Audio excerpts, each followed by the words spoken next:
of the biggest stories to come out of this last weekend's event at UFC 304 was the fact that Mokaev Mokaev is being cut by the UFC. The undefeated prospect out of England, by way of Dagestan, is now looking for a new job. And you might find yourself wondering, this guy's 15-0, he just beat Mokaev Cut, a great fighter. Somebody who's a legitimate opponent. We were all excited to see this fight. But we find ourselves in an interesting situation. I've got this image pulled up for you now. Mokaev Mokaev has beaten number 6 ranked Alex Perez. He has now beaten Mokaev Cut in a pretty lackluster performance. Mokaev Cut broke his toe, and yet Mokaev barely did any damage to him. And it was a pathetic performance. We all know this. He beat Tim Elliott, crafty vet, of course, as we know, and Cody Durden, who's kind of coming into his own the more time goes by. A respected fighter, of course. It's just interesting that the UFC has no interest in keeping this guy on. Flyweight is a fun division. All these guys are really skilled. They're just undersized. So you find yourself wondering, does the UFC not want him because he's boring, or is it because of all the outside the cage trouble and the drama that he's creating? This past week, he got into that scuffle with Mokaev Cut, of course, as many of you know. The run-ins at the PI, they're not a good look, yeah, I know. But in general, the way he carries himself, he just seems like a cocky young kid who hasn't really been slapped around much in his life. He hasn't gotten that whooping that he probably deserves.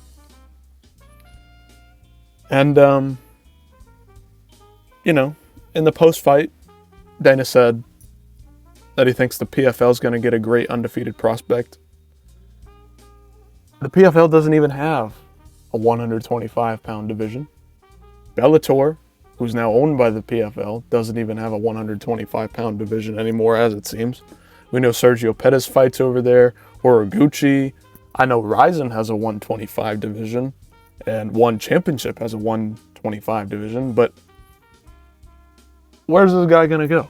He was the one kind of interesting character that had a loud mouth in the flyweight division. He brought some actual intrigue to the division.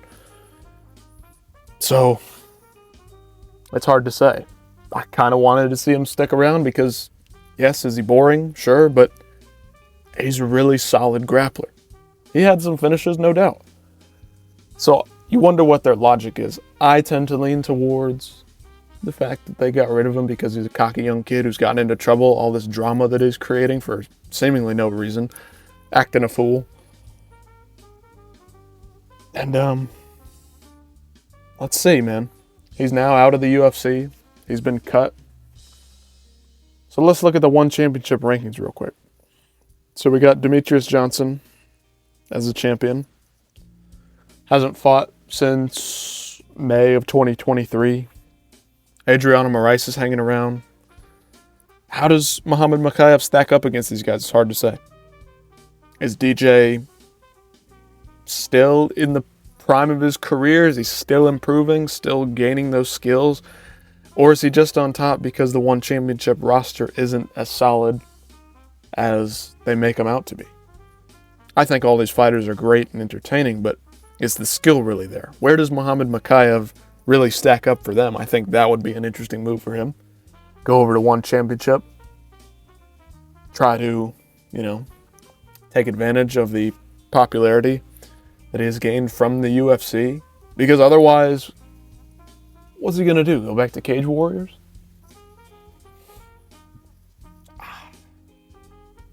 I don't know. He's a good young talent. He's a bit annoying and a bit cringe, but he has a personality. He's brash. He's interesting.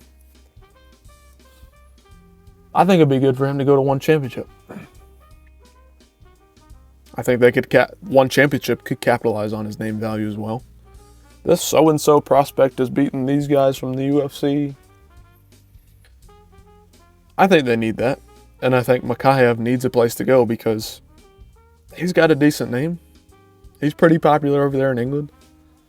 And throwing his name in the hat in the one championship rings would certainly create some interesting fights. So let me know what you guys think.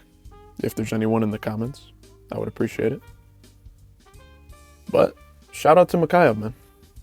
He's a good young guy, just a bit cringe. And at the end of the day, I think it's a tough loss for the UFC. But business is business, and business has to move on. And when you're causing trouble in business, you get cut out of the deal.